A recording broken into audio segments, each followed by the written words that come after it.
dentro desse contexto maior do livro, onde cada um fazia aquilo que parecia certo aos seus olhos. E nós temos visto aí a situação problemática que o povo estava enfrentando dentro daquele ciclo de falhas, tá bom?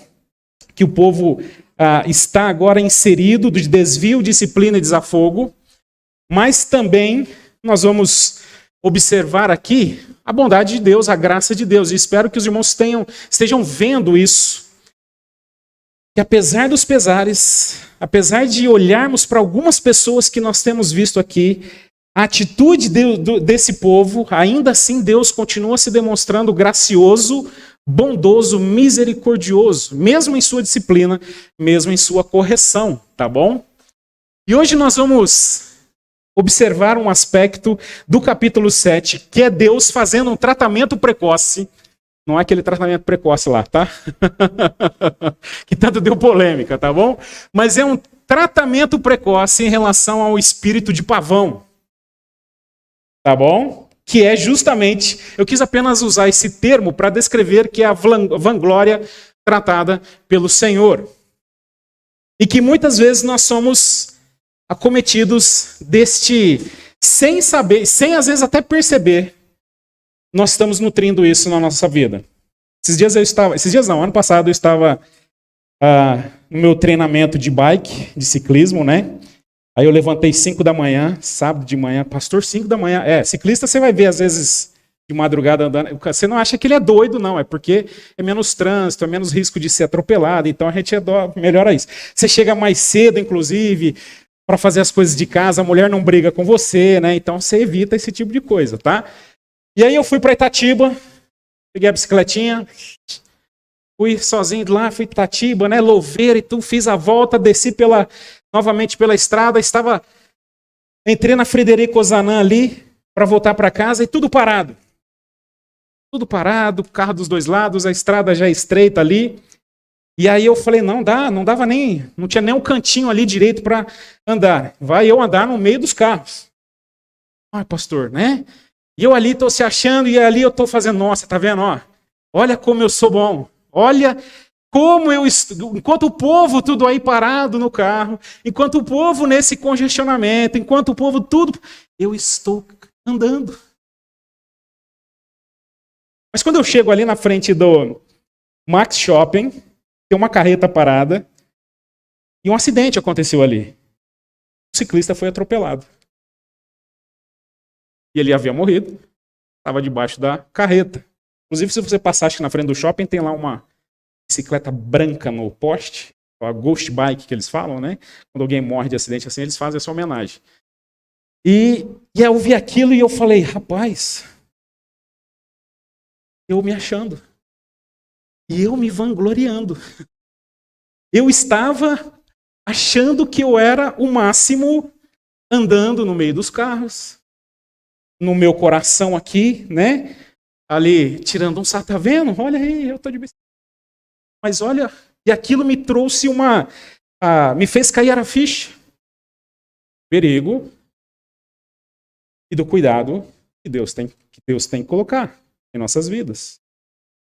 Porque muitas vezes, meus irmãos, nós nutrimos e gostamos dessa síndrome do pavão, que é justamente nutrir em nossa vida, em nosso coração, fantasias irreais de sucesso, atitudes de vaidade, de vanglória sobre os nossos próprios feitos.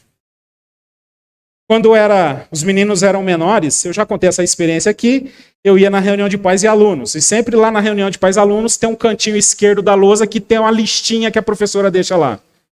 E a primeira coisa que eu olhava era se o nome dos meus filhos não estavam naquela listinha, porque a listinha fica depois da reunião, certo, as professoras?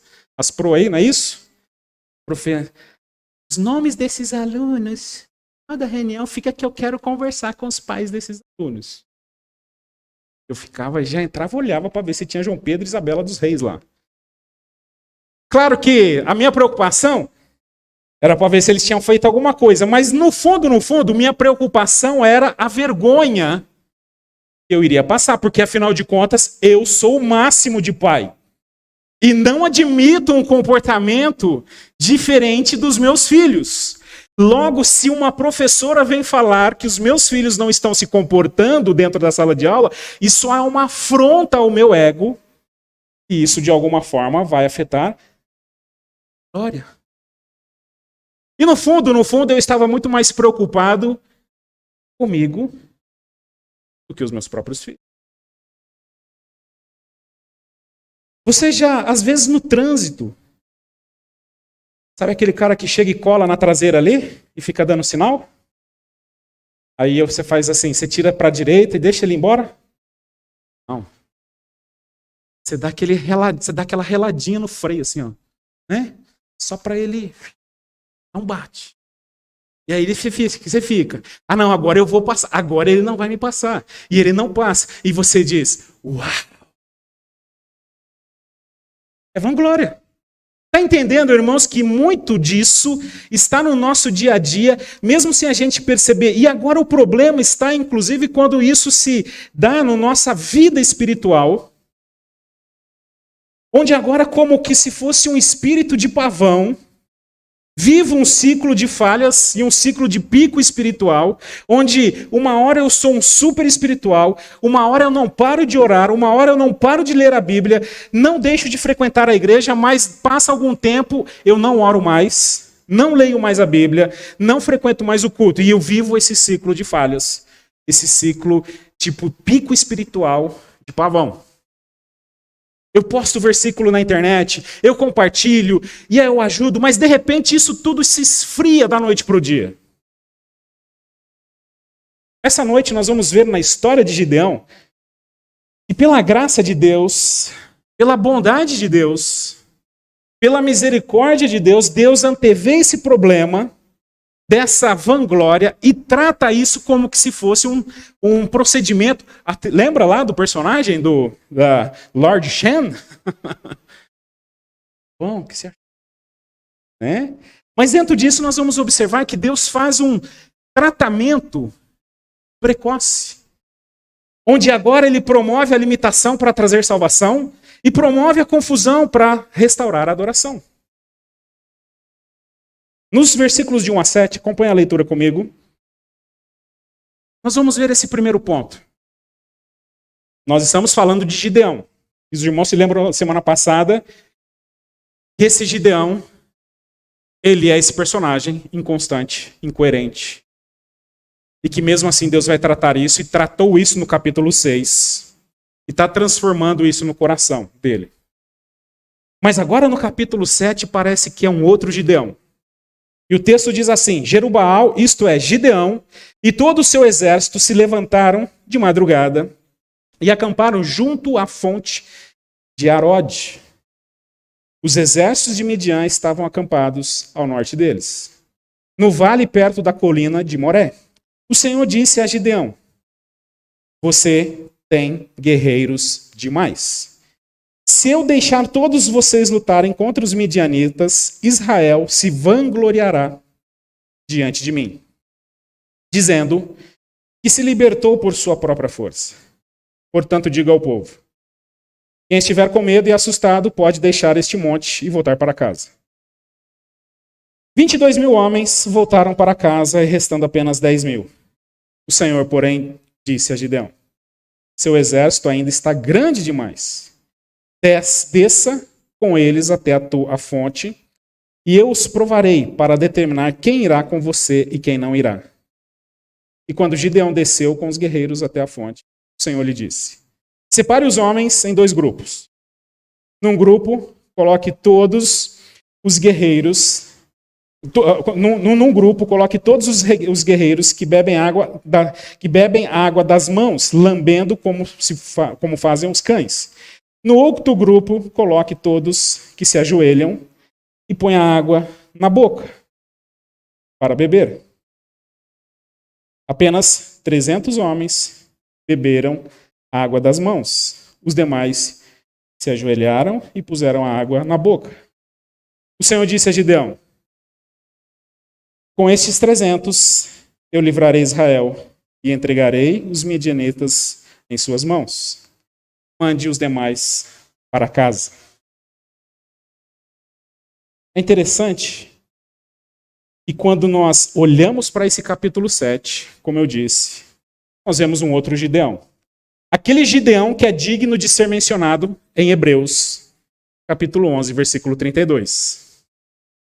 Como um exemplo de fé. Capítulo 6 não era esse exemplo de fé. A propósito, capítulo 8, nós vamos ver também outros problemas lá, mas isso são cenas para os próximos capítulos. Mas nesse capítulo 7, Gideão é digno de ser chamado um homem de fé. Considerado alguém, um exemplo de fé.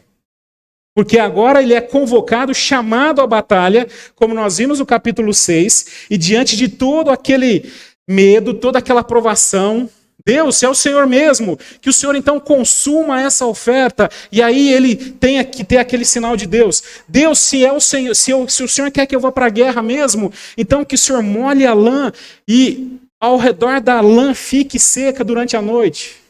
Lembra? Se é para ir para a guerra mesmo, que então o Senhor molhe ao redor da lã e a lã fique seca. Lembra aquela brincadeirinha que Gideão estava fazendo com Deus? Agora, no capítulo 7, vemos um Gideão que está obedecendo, que não questiona Deus, que inclusive agora Deus vai dizer, tem muita gente para lutar, Gideão. Como assim, Deus? Numa guerra, quanto mais melhor, certo? Concorda?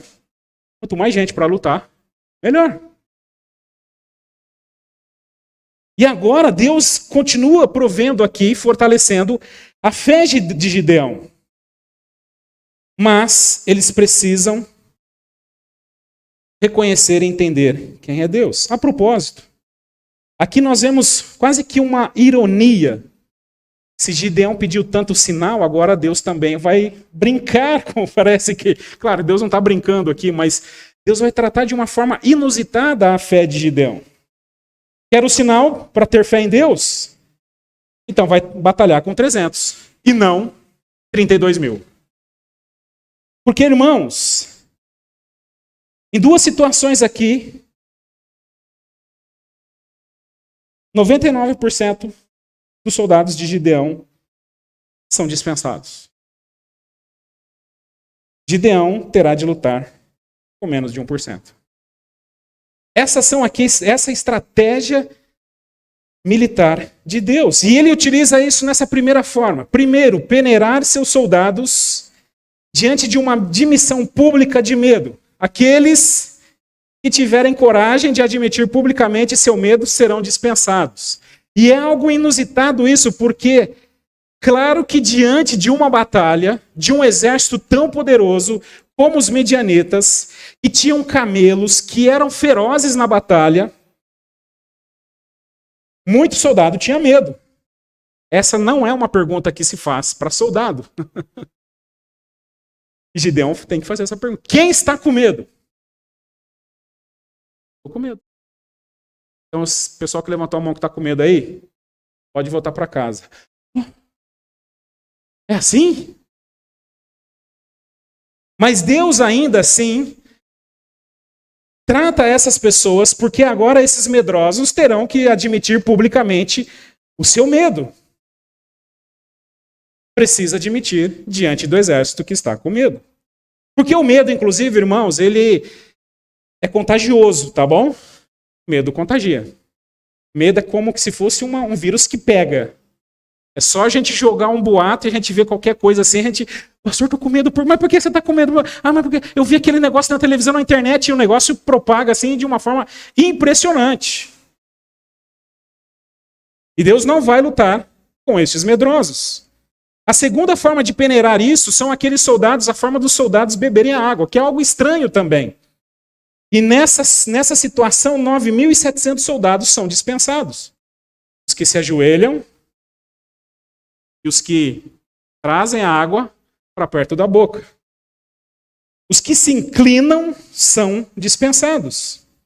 E existe até algumas explicações aqui, porque o soldado que se ajoelha, né, ele não está tão atento à batalha, então ele não está vendo quem pode chegar, então diante dessa falta de atenção ele foi dispensado. Então pode ser que seja isso, mas o texto não fala de fato que esse é o motivo. Mas o motivo real que Deus faz isso é apresentado no próprio texto que nós lemos para que Israel não se vanglorie. A propósito, Deus não precisava nem de 300, tá bom? Deus não precisa nem de 300. A gente vai ver isso na história de Sansão. Vimos isso na história de Sangar. Mas aqui há uma redução de 99% de todos esses soldados, de todo esse exército. Porque o real motivo agora é Deus tratar a vanglória deles diante dessa batalha. Você tem guerreiros demais. Se eu deixar todos vocês lutarem contra os midianitas, Israel se vangloriará diante de mim, dizendo que se libertou por sua própria força. E nós vamos ver que isso vai acontecer nos próximos capítulos. Calma, eu não vou dar spoiler da próxima semana, tá bom? Deus, na sua imensa sabedoria, mesmo diante de 300 guerreiros, mesmo fazendo isso, o povo ainda não entende. Tá bom? Tanto Gideão quanto os soldados agora deverão olhar para trás e lembrar que a vitória foi dada por Deus. E a vitória não é deles. A glória é de Deus. Onde o princípio da salvação é Deus que salva pelos seus meios e não pela nossa força. Antes da vanglória, Deus promete um tratamento preventivo limitando toda a ação humana. Seu poder salvador não opera quando somos fortes, mas quando somos achados fracos. Deu para entender? Quando reconhecemos as nossas limitações, quando reconhecemos as nossas restrições, quando eu entendo as minhas limitações, quando eu reconheço todas as minhas limitações aqui, eu entendo que eu preciso de um Deus que salva e que opera milagres. Você não toma, a não ser que se tiver algum problema, remédio porque você gosta. Você gosta? Deixa eu não ter nada que fazer hoje, deixa eu ir na farmácia comprar um remedinho para tomar. Você faz isso? Quem faz isso? Só for doido, né? Eu tô em casa sem fazer nada, me dá um antibiótico para eu tomar aí. Você faz isso? Você faz isso? Não. Mas aí você vai no médico. Aí você chega lá, a médica, pressão tá boa? Tá, uma beleza. Ó, minha pressão, ela mede. Mas sua pressão tá 17/10. Você tomou um remédio? Tomei, doutora, não é possível, porque a minha pressão é uma maravilha. Eu me orgulho da minha pressão, eu me orgulho da minha saúde, eu sei o que eu faço. Mas a sua pressão tá alta, você vai morrer, bichão. Você vai deixar a lindinha viúva. Vai dar um piripaque. Para de se vangloriar, porque agora você vai ter que tomar captopril, enalapril. E aí, todos os prios aí que existem, né, tem outros também, tá bom? Vai tomar, mas eu vou ter que tomar até quando? Pro resto da vida.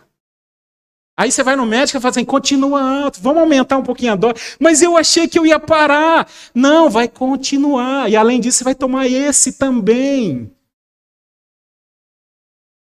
O que você vai fazer? Vai se orgulhar? Não, eu sei, a médica não sabe. É isso? É isso. Você vai morrer.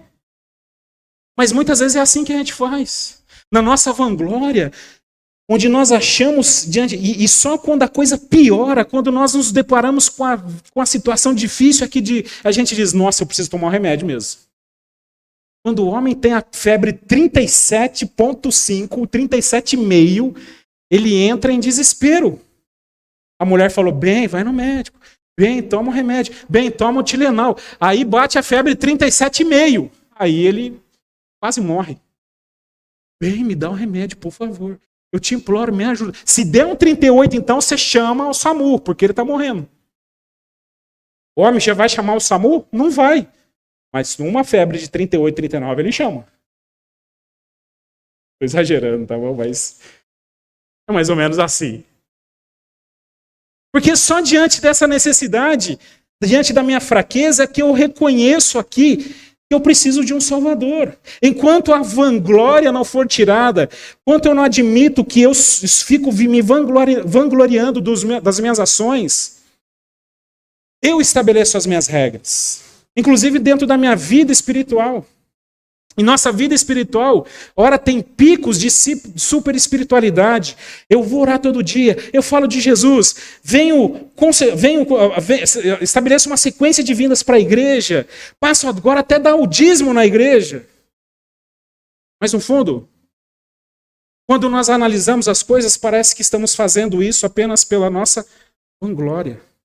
E isso não se sustenta.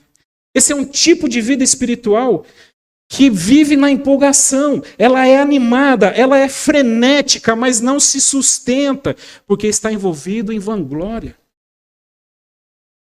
E a consequência disso é triste, pesada, angustiante. De altos e baixos, uma vida de ciclo de falhas. Mas aí Deus vem e tira e limita as nossas vidas. É um tipo de vida aqui que Deus vai ter que trabalhar para que nós reconheçamos nossa fraqueza. Para justamente entender a nossa necessidade do quanto nós precisamos do amor de Deus. Quando Deus passa a tirar aquilo que nós idolatramos, aquilo que o nosso coração está depositado. Quando simplesmente eu digo, Senhor, e agora? Sou incapaz. Deus vem e se apresenta como um Salvador, como alguém que ama, como alguém que está perto de nós. A propósito, irmãos, apesar do mundo dizer ao contrário, se sentir fraco e incapacitado não é baixa estima. Se sentir fraco e incapacitado é algo bíblico, é algo que, inclusive, honra a Deus e faz parte da nossa vida espiritual. Muitas vezes vamos viver períodos de melancolia, tristeza, uma visão deprimente da nossa vida. Mas aqui nós precisamos entender que isso é importante em algumas situações para reconhecer a grandeza do Senhor. Se você ainda não teve a oportunidade de estudar, nas quartas-feiras estamos estudando aqui o caminho da felicidade. Quer ser feliz? Vem quarta-feira para você ver como que você vai ser feliz. Não é isso, os irmãos, da quarta-feira aí? Bem-aventurados, felizes. Felizes os pobres de espírito. Como assim, pastor? Quarta-feira nós estudamos felizes são os que foi uma choradeira aqui, não deu para transmitir, porque não tinha internet. O bairro não tinha mais internet aqui. O povo saiu tudo chorando aqui da igreja. Não é porque o pastor deu canelada na turma. A palavra, e foi mesmo. Como pode Jesus dizer que felizes são os que choram? Isso não tem sentido. Porque felicidade é aquele que sorri, aquele que se alegra. Mas Jesus está dizendo, felizes são os que choram. Felizes os pobres de espírito. Por isso, irmãos, cuidado. Jovens, irmãs. Eu fico observando muitas vezes as irmãs diante de alguns conceitos do mundo. Porque você, mulher, é a superpoderosa. Porque, mulher, você tem que ser a supermulher. Não, você não é a supermulher. Já é difícil demais, porque você trabalha, você cuida da casa, você cuida do marido, você tem todos os seus conflitos no coração. E muitas vezes se sente fraca. E é diante de Deus que você se coloca. É diante do Senhor que você põe essa fraqueza, sua limitação, para que Ele possa, sim, te salvar, te ajudar, carregar no colo muitas vezes. Jovens, que muitas vezes querem ganhar, se sentir agora ganhadores. Não! Se você só pensa nisso, você nunca vai agora experimentar a graciosa bondade de Deus, o conforto de Deus, o sustento do Senhor. Um exemplo aqui, que eu tenho, que muitas vezes a gente percebe, as mães, né, que tem ali o seu filho pequenininho, que agora tem ali agora de lidar com a maternidade. Já viu que criança não pode mais chorar? Nem dá mais tapinha no bumbum quando nasce. Dá tapinha no bumbum? Antes a criança já vem e ela abriu o berreiro. Minha avó dizia, tem que chorar para abrir os pulmões. Aí berrava, respirava forte, né? E os pulmões. Mas hoje não pode. Não pode. Se você não deixa o seu filho chorar, se você não deixa ele lidar com isso, ele nunca experimentará o conforto e o consolo de Deus na sua vida. Eu sei que não é fácil escutar choro de criança. Não é. Eu tinha um chorão em casa. Mas aprendeu o consolo e o conforto do Senhor. Entendeu? Cuidado, irmãos. A salvação agora, ela não é alcançada por um pavão espiritual. Porque um pavão nunca precisa de salvação. Precisa apenas de contemplação, de louvor, de honra, de glória. A salvação é para o fraco, limitado, aqueles que agora são limitados pelo próprio Deus, que perdeu tudo para ganhar a única coisa que precisa, Cristo Jesus em sua vida. É isso que Deus quer. Porque somente quando nós nos arrependemos e lamentamos os nossos fracassos diante de Deus, somente quando reconhecemos a nossa fraqueza, é que seu amor e graça se tornam mais preciosos e verdadeiros para nós. Se alguém lhe disser, paguei uma de suas contas mensais, você não sabe o tamanho da sua alegria até saber o tamanho da sua conta. Quanto maior for a conta, maior será a sua alegria por ela ter sido paga. A força da graça, do amor de Deus, só se torna real em nós quando reconhecemos essa fraqueza. É isso que Deus quer ensinar para este povo, quando diz, para que eles não se vangloriem. Tem muito soldado. É muito. Tira isso aí. Tira os medrosos. Tira esses que se abaixaram. Mas Deus só sobrou 300. É com os 300 que você vai. É assim que Deus faz. É assim que Deus trata, preventivamente. Para que a gente agora não se glorie, não se vanglorie. Mas o tratamento continua aqui, porque o tratamento preventivo agora se dá para restaurar a adoração. E principalmente no que se refere a Gideão aqui. Nos versículos de 8 a 25 é um texto grande, então tenha paciência comigo, nós vamos ler esse texto, tá bom? Diz assim, Gideão ordenou que recolhessem as provisões e as trombetas de chifre de carneiro dos outros guerreiros e os mandou para casa. Mas manteve consigo 300 homens, os 300 homens. O acampamento midianita ficava à frente de Gideão, descendo o vale. Naquela noite o Senhor lhe disse, levante-se, desça ao acampamento dos midianitas, pois eu os entreguei em suas mãos. Mas se você tem medo de atacá-los, desça até o acampamento com o seu servo Purá. Ouça o que os midianitas estão dizendo e você se encherá de coragem e terá ânimo para atacar. Novamente Gideão com medo aqui. Deus ainda é bondoso com ele. Então, Gideão e seu servo Purá descem até os limites do acampamento inimigo. Os exércitos de Midian, de Ameleque e dos povos do leste cobriram o vale como uma nuvem de gafanhotos. Seus camelos eram tão numerosos como os grãos de areia da praia, impossíveis de contar. Gideão se aproximou no exato momento em que um homem contava um sonho ao seu amigo. O homem disse, tive um sonho no qual um pão de cevada veio rolando para dentro do acampamento midianita. Então bateu numa tenda e ela virou, desmontando-se. O amigo respondeu, o sonho só pode significar uma coisa. A espada de Gideão, filho de Joás, o israelita. Deus entregou todo o exército midianita nas mãos deles. Quando Gideão ouviu o sonho, em sua interpretação, prostrou-se em adoração. Voltou para o acampamento de Israel e gritou, levante-se, o Senhor entregou o exército midianita em suas mãos. Em seguida dividiu os 300 homens em 3 grupos e deu cada um uma trombeta, um vaso de barro com uma tocha dentro. Olhem para mim, disse ele. Quando chegarmos à beira do acampamento, façam o que eu fizer. Assim que eu e todos que estiverem comigo tocarmos as nossas trombetas, toquem as suas ao redor de todo o acampamento e gritem: pelo Senhor e por Gideão.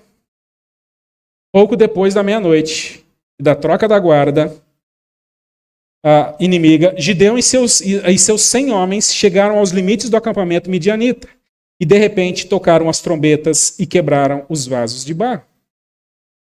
Então os 3 grupos tocaram as trombetas e quebraram os vasos. Segurando a tocha na mão esquerda e a trombeta na direita, todos gritaram: a espada pelo Senhor e por Gideão. E cada homem manteve sua posição ao redor do acampamento. E viu todos os midianitas correrem de um lado para o outro, gritando apavorados enquanto fugiam. Quando os 300 israelitas tocaram as trombetas, o Senhor fez os guerreiros que estavam no acampamento lutarem uns contra os outros com suas espadas. Os que sobreviveram fugiram para lugares distantes, como Bet-Sitá, perto de Zerará, e para a divisa de Abel-Meolá, perto de Tabate. Então Gideão convocou os guerreiros de Naftali, Aser e Manassés, que se juntaram aos demais para perseguir o exército midianita. Gideão também enviou mensageiros a toda a região montanhosa de Efraim, dizendo: desçam e ataquem os midianitas. Não permitam que eles cheguem aos pontos mais rasos da travessia do Jordão, em Bet-Bará. E todos os homens de Efraim, obedecendo, capturaram Oreb e Zeeb, e os 2 comandantes midianitas, e o mataram em Oreb, na rocha de Oreb, e Zeeb, na prensa de uvas de Zeeb. Depois continuaram a perseguir os midianitas. Por fim, levaram a cabeça de Oreb e a de Zeeb para Gideão, que estava do outro lado do Jordão. Queridos irmãos, quem vence uma batalha num sonho de um pão de cevada? O pão de cevada aqui, que agora esse guerreiro está sonhando, teve um sonho. Um pão de cevada que rolava e destruía uma cabana.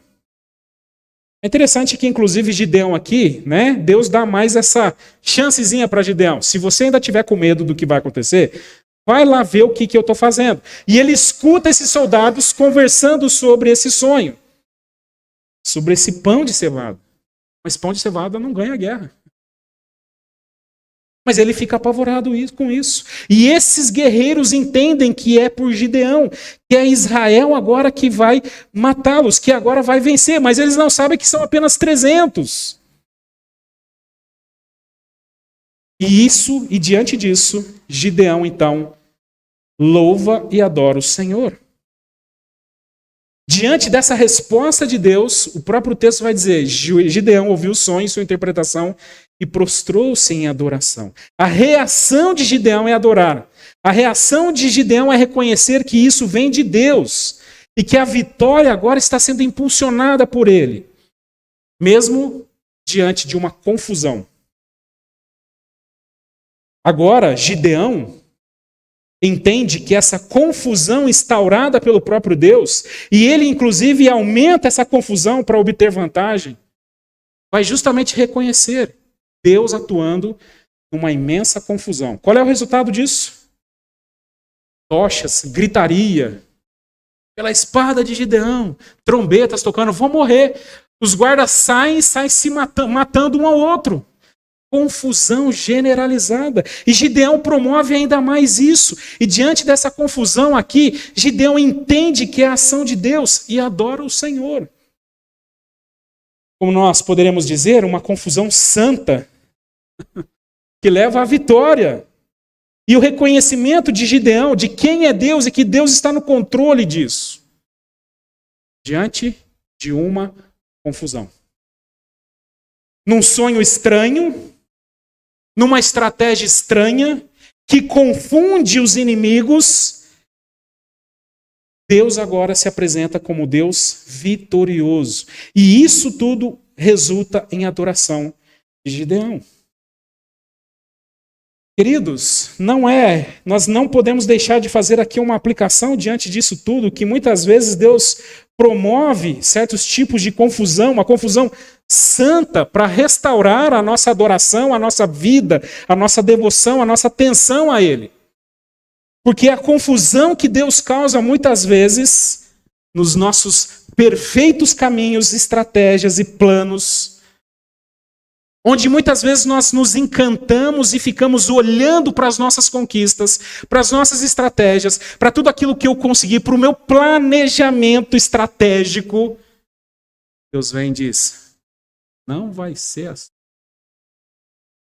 E aí você diz, que confusão é essa?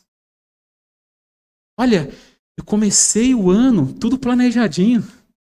Estava tudo certo. Olha, eu até fui no culto lá, orei, consagrei os meus planos ao Senhor, mas Deus veio e causou uma confusão danada. E agora? Poxa, eu achei que eu ia estar trabalhando, mas agora eu estou desempregado. Poxa, eu achei que eu ia estar saudável, mas agora eu estou doente. Poxa, eu achei que isso ia dar certo, essa questão financeira ia resolver, mas isso não está dando certo. Poxa, eu achei que eu ia acertar essa venda, que eu ia conseguir esses resultados, mas eu não consegui. E agora está tudo desse jeito. Que confusão. Já viveu uma confusão santa? Às vezes Deus promove isso. Para restaurar a adoração, porque nós muitas vezes ficamos vislumbrados com grandes exércitos aqui, e Gideão viu isso. Um exército que cobria toda a planície, que parecia como areia de mar. Como agora, que estratégia, que maravilha, que algo poderoso é isso. Como vamos ganhar isso? E muitas vezes nós ficamos vislumbrados com essas coisas. Muitas vezes nós passamos a vislumbrar os nossos grandes feitos, os nossos grandes planos, as nossas maravilhosas estratégias. Mas Deus vem, na sua graça e misericórdia, deixa eu fazer uma confusãozinha aqui.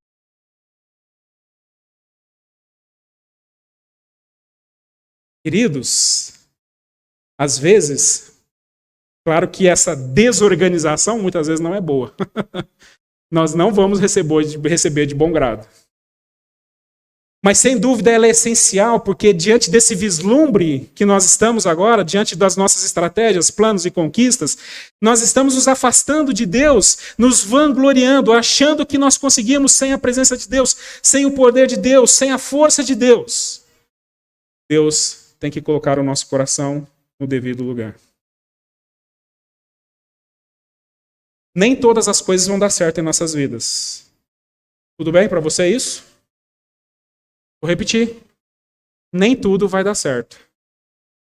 Desculpa, pastor, eu queria vir aqui na igreja que essa semana eu queria só escutar. Tudo vai dar certo para você essa semana. Os seus planos serão concretizados essa semana. A sua agenda será agora resolvida essa semana. Todos os seus problemas se resolverão essa semana. Não. Pastor, então vou embora.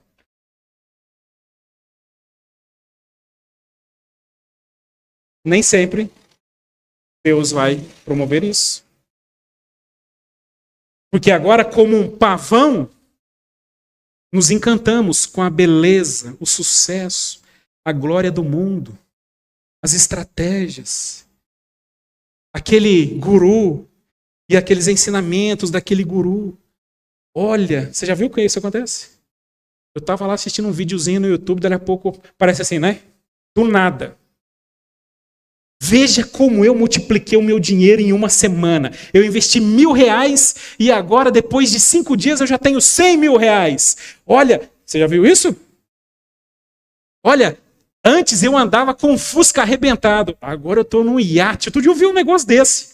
O cara lá no iate. Mentira, comprou o iate dos outros lá e tal, lá gravando coisa. Né? E aí você se encanta com aquilo. Que maravilha. Você se encanta, você fica pisando nas nuvens. Tipo o vendedor de Herbalife. Já viu em congresso de Herbalife? Vocês podem falar isso aqui, depois você vai, né? Você vai lá e o cara... Porque quando nós começamos a empresa, eu tinha um carrinho, e olha o carrão que eu tô, agora eu tenho um jato, eu tenho não sei o quê, e agora eu sei aquilo. E se você se tornar agora um consumidor da Herbalife, você vai ficar que nem eu. Mas você vai ver que é um esquema de pirâmide. O cara tá pegando seu dinheiro para ficar rico. Deu para entender? Tem outras coisas também. Mas a gente vislumbra isso e fica cego. Aí Deus vem e faz assim: ei! Uma bagunça santa. Porque é assim que Deus faz.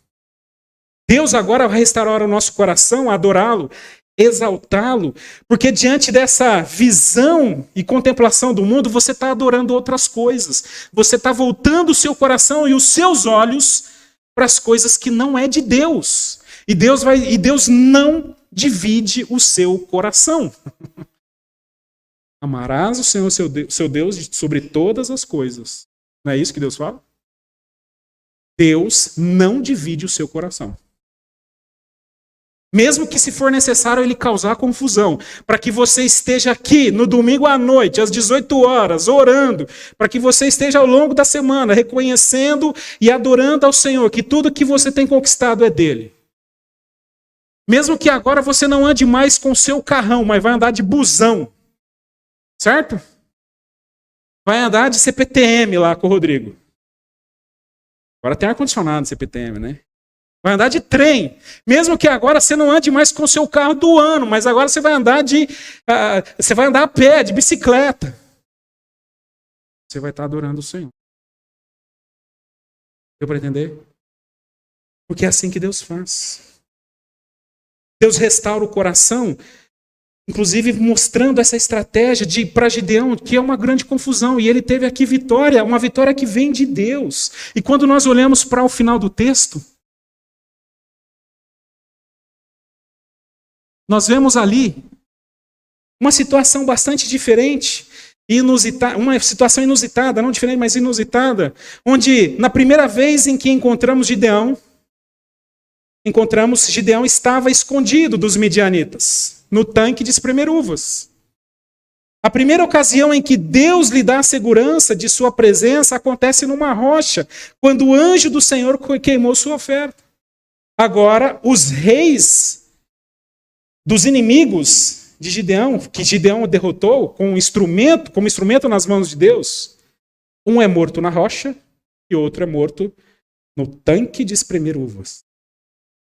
Os inimigos do povo de Deus não são mesmo tão fortes quanto parecem. É assim que Deus faz. Para a gente concluir aqui, meus queridos irmãos, Deus conhece o nosso coração. Você acha que Deus conhece o seu coração? Você acha que Ele conhece? Ah, Ele conhece, mais que você, tá bom? Ele conhece. Nem aquela ressonância magnética tão poderosa vai reconhecer tanto que passa seu coração como Deus. Ele sabe. E não vai deixar de ministrar um tratamento precoce, seja limitando ou causando confusão, para promover a salvação e a adoração em nossas vidas. Ele precisa, ele sabe. E às vezes Deus vai dizer, ele precisa de um tratamento essa semana. Porque Deus conhece o meu coração, o seu coração. Deus conhece o nosso coração e a nossa capacidade de se vangloriar dos nossos feitos. Deus conhece o nosso coração e sabe da nossa capacidade de se afastar da adoração e da devoção. Por isso, como tem sido a minha vida e a sua vida? Uma vanglória, mesmo que nós não vamos admitir aqui inicialmente? Eu tenho tanta admiração por mim, que eu até estou disposto a pecar por essa admiração. Eu fico magoado com um amigo, um irmão e a família facilmente quando ele me critica ou simplesmente não me elogia diante dos meus feitos. Eu reajo agressivamente, com raiva ou desdém, quando eu não recebo o reconhecimento que acho que deveria. Essa semana lá em casa eu fiz uma panceta no air fry. Já fez panceta no air fry? Maravilhoso. Fantástico. Um arrozinho com feijão, uma Coca-Cola, então. uma pimentinha, fiz uma pança pra linda chegar do serviço. Pratinho. Eu deixei tudo pronto a janta. Aí eu vim dar estudo. Ela nem me elogiou, você acredita? Eu fiz tudo pensando nela. Tudo pensando nela. Tudo.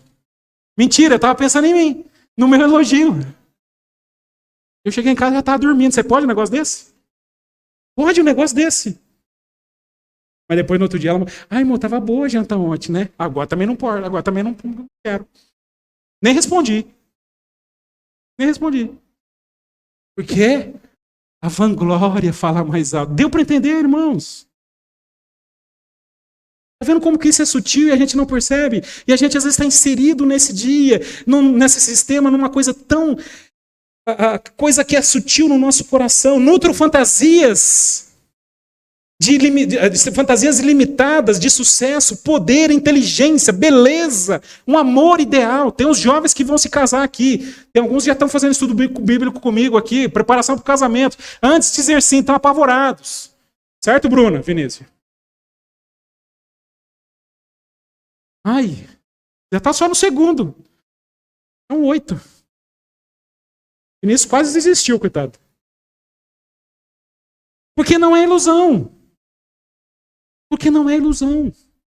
Não é o ideal. Não temos um casamento ideal. Não temos um parceiro ideal. Porque o único perfeito é Cristo Jesus. Deus não nos chamou para ser perfeitos. Por que muitas vezes nós queremos ser perfeitos? Porque nós queremos ser deuses das nossas vidas. Num coração idólatra.